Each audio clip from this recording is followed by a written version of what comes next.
I'm filming this with my phone because I don't have my camera right now. So hopefully the quality isn't too bad. This is an iPhone 12 Pro, so Apple, don't f me up.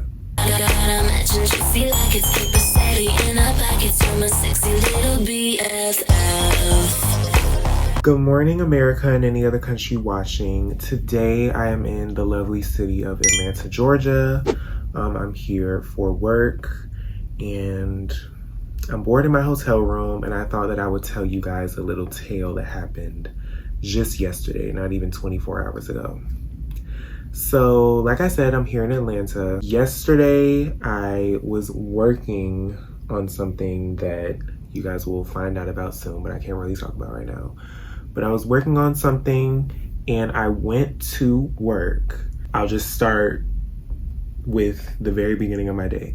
So we had to be there extra early, me and my coworkers. I woke up at like 4 a.m. and I got dressed and everything. I Ubered from Atlanta, and then we had to work like in a city like 40 minutes away from Atlanta. So that's why I had to wake up early, because we had to be there at 6 in the morning.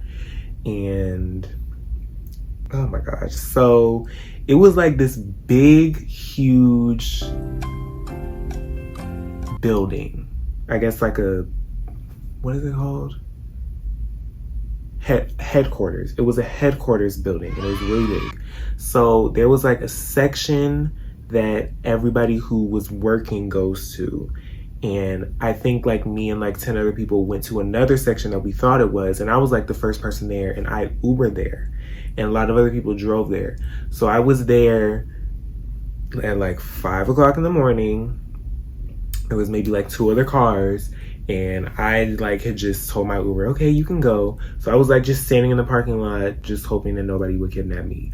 So there was like a revolving door thing, and it wouldn't revolve. You know what I mean? Like it was one of those things where you go to football games or whatever, and like you go through it once and people go through it, but it was locked.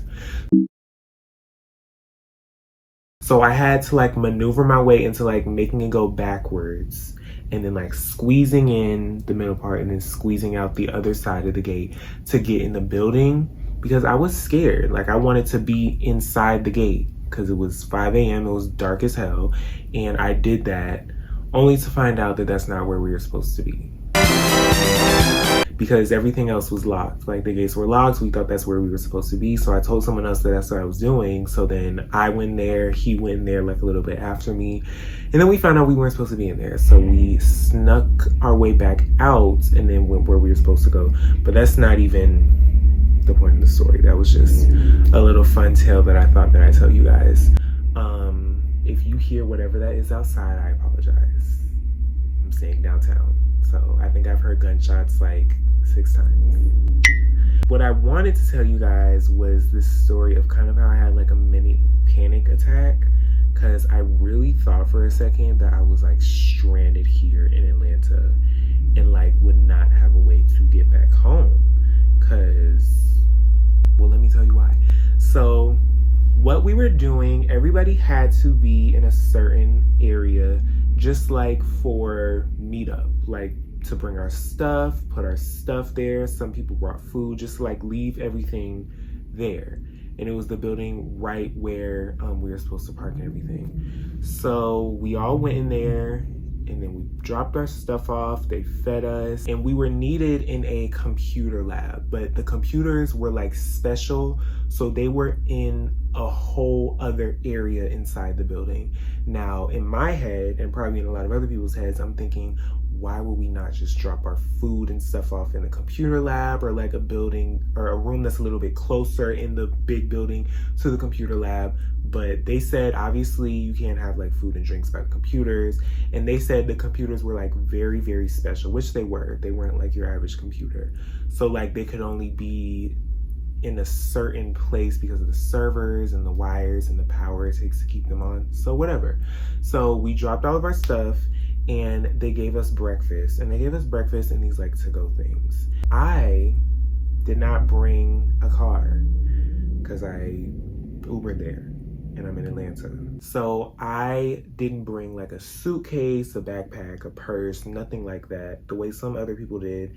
So I was like, I can leave my phone and my wallet and everything in the to-go box that I got for my food. Or like they gave me another one, and I left my phone and my wallet my entire life in the to-go box because we weren't allowed to have our phones in the computer lab because it was like confidential stuff. So put my phone, my wallet, my charger, my earphones in the computer lab, and when I got back, the to-go box was thrown away. With my phone and my wallet, with my cards and my ID and my social security number and my voter's card and everything that a person needs here in America to be able to be deemed a citizen, to be able to pay for stuff, to be able to contact their parents or friends or family in the Atlanta area in case some like that happens. Everybody was working, so I was really panicking because what they did was they locked our phones up. Like, not in like a big box, like we got to keep our phones on our person, but they put them in like a lock box that we could not open. So I couldn't ask anyone to like call on my phone. One, because everyone's phones were locked up. Two, because everyone was working, so you know we couldn't really like stop to help Demetrius find his shit. And three, because my phone was on silent. Someone threw the to-go box away with my phone and my wallet in a city that I am not familiar with, that I don't really know anybody too personally in, and my family is in Florida and I'm here in Atlanta. Obviously, you know how the story ends because I'm filming it with my phone. So luckily I found it, but let me just tell you the rest. We got frequent breaks from the computer. I had to walk all the way from the computer lab back to the place to eat, do stuff, get a break, whatever. So the second time we went back to the holding cell, not the holding cells, holding room, holding area, break room, I noticed that my phone was missing, and I wasn't too worried about it, just because like everybody had sat their stuff in a certain place. And then when we got back, everyone kind of moved around. So I wasn't too worried about it. But the second or third time that I went back there and my to-go box still hadn't turned up, I started to get f***ing worried.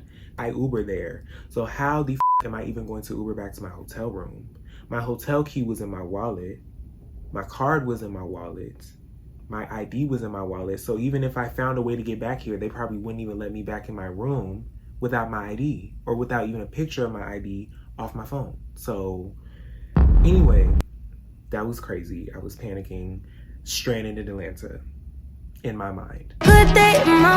One of the people who was kind of like overseeing everything, like a manager, I guess, was just in the break room, making sure that nobody was like stealing anybody's stuff. And I like went up to him and was like panicking, telling him like I lost my phone, my wallet, I put everything in a to-go box. Hindsight, it wasn't very smart for me to put myself in a to-go box, but I was more so worried about someone touching my stuff and like stealing it potentially because I didn't have a bag to keep it all in, than someone potentially seeing just a random to-go box and throwing it away. But there was a whole bunch of other to-go boxes that they didn't touch. Stuff all the way from 6 a.m. when we got there, because I looked in everybody's to-go box and I saw a whole bunch of stuff in people's to-go box that was breakfast food. So I'm like, why did someone throw my stuff away from this morning, but there's a whole bunch of other people's to-go boxes from this morning still sitting pretty on their tables? After I told him, he let me use his phone to find my iPhone. I told him I couldn't call it because it was on silent, to do anything, call Apple, call AT&T, whatever. So I used Find My iPhone. I didn't remember my password, so that took a good 10 to 20 minutes. When I figured out my password, it made me do the two-factor authentication thing. Obviously, I can't do that because I need my phone to do that, and I'm looking for my phone, Apple. So it took me like a good 10, 15 minutes to get past that, only to be told that it couldn't. When you use Find My iPhone, you can press a button on the Find My iPhone thing for your phone to make noise. And I pressed it only for them to tell me that I couldn't do that and my phone wouldn't make noise because it was offline. So for like a good 5 minutes, I thought someone had stolen my phone and everything, and I was stranded in Atlanta. But then I remember I had just turned it on airplane mode because I was like, no one's going to be able to access me or call me or anything because my phone's locked up and I'm at work. So I just turned it on airplane mode. So that kind of made me worry just a little bit less because someone could have still stolen my phone. But it made me think that someone stole my phone a lot less. I tried to call AT&T. They said that they couldn't help me. I called Apple and I was on the phone with them for like 15 minutes, you know, the whole waiting, clicking 1, 2, 3, 4, 0, 0, pound, pound. And I finally got someone on the phone and he said, okay, hold on, I'll try to get someone to help you. And when I was put on hold again, the manager needed his phone back because people were texting him about work. So I almost didn't want to give him his phone back, but I gave him his phone back. He was like, okay, I'll be back to help you, but I'm going to tell everybody knew my business. Everybody there who was working, but like everybody knew my business because they were trying to help me find my phone, which was great, but also kind of embarrassing because they're like, this stupid ass put his phone in the to-go box knowing that they would probably throw it away. But yeah, so I was looking through everybody's to-go box because I had went back by myself because I was like, this, I need to find my phone, because that was after we had got back from the computer lab like the 4th time. When we got back to the holding area, it was time for us to leave. It was like 5, 6. So I was like, can I like use the bathroom or something to somebody?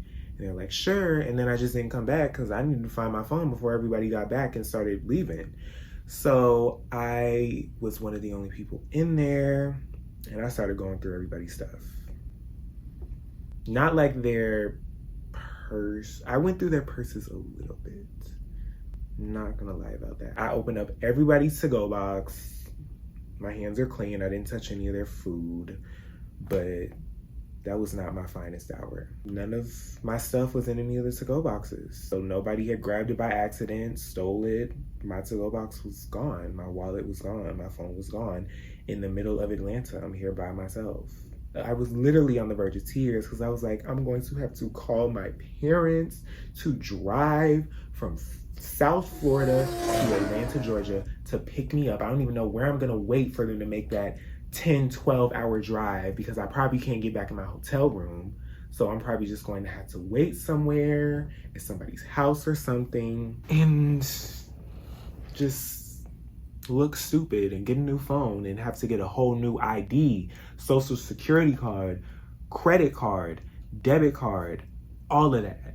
A good like 30 minutes later, after I'm still trying to find my phone, talking to all the managers, someone who was in charge of like cleaning up after everybody, one of the like heads of the janitorial team, found the to-go box. It was in the middle of the dumpster. And this angel of a human being, this amazing, beautiful, powerful, selfless man dug through the dumpster and found this to-go box with my phone, my wallet, my charger, my earphones, my whole life. My phone and my wallet and my earphones and my charger, that's my life right there. So he found it. It was in the dumpster as I knew it would be. And I literally, like, a tear came down my eye. Like, not in front of them. I went in the bathroom and, like, cried a little bit about it. Because I was like, wow, like, those two things are there. Like, my phone and my wallet. If I lose those things, if I would have lost those things, I would have been... Like, it's one thing to lose it when I'm home or in school, but to be somewhere in a city that I'm not like that familiar with, I would have been, I don't even know. I would have been stranded in Atlanta. And after I found my phone and my wallet and I thanked this man eternally 100 and 200 times over, everybody came back. I guiltily looked at all of them because I knew I went through all of their food, some of their bags, and I was traumatized from a near-death experience. and I Ubered myself back to my hotel room and I went to sleep. So that is the end of my Atlanta scare of thinking that I was going to be stranded here in Atlanta and have to call my parents to come from Florida to Georgia, North Georgia, South Florida to North Georgia. So that would have been a good little drive for them to come and pick me up and get a new ID and a new phone and a new social security card. I flew here. I wouldn't have even been able to fly back that day or anything on my own because I didn't have my ID or my credit card to pay for a new plane ticket. Yeah, my whole life would have been over. But I found it. Or someone else found it for me. His name, let me not reveal his name. I know his name, but I'm not gonna reveal it because I don't have his consent. But thank you. You know who you are. Thank you. I love you. That's the end of my video. I love story times. I never get to do them anymore because my life is not that exciting. Today, the day that I post this it'll probably be like forgotten by now. But today I got posted on the Shade Room again for looking like Rolling Ray. I'm probably gonna make another Rolling Ray video because I dressed up like him for Halloween last year and did a video about that. But I can't think of any Rolling Ray content besides like dressing up like him. So comment down below because I know you guys want the Rolling Ray videos. I'm sure that's what a lot of you come to my channel off of my TikToks for. So yeah, thank you for watching. Thank you to that man who dug in the dumpster for my phone and my wallet. I don't think I would have did that for nobody else. So thank you. And I hope you guys enjoyed this video. I hope you have a great rest of your day, night, whatever time you're watching this. And I will see you guys in the next video. Bye.